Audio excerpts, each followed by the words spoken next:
எங்கள் தாயும் தந்தையுமாகிய இறைவா, இந்த புதிய ஆண்டை எமக்கு கொடுத்திருக்கிறீர்.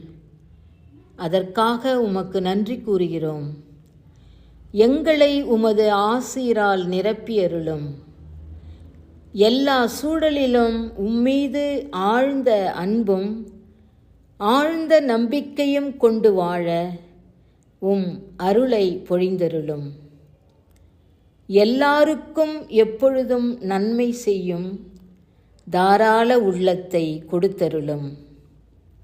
எங்கள் குடும்பங்களில் உள்ளவர்கள், சபை சகோதரிகள், உறவினர்கள், நண்பர்கள், எம் தலைவர்கள், எம் நாட்டு மக்கள் மற்றும் உலகில் வாழும் எல்லா மக்களும் இப்புதிய ஆண்டு முழுவதும் தங்கள் பொறுப்புகளை சிறப்புடன் செய்து மகிழ்வுடன் வாழ உம் ஆவியின் கொடைகளால் அனைவரையும் நிரப்பிட வேண்டும் என்று எம் ஆண்டவராகிய இயேசு கிறிஸ்துவின் பெயரால் உம்மை மன்றாடுகிறோம். ஆமென்.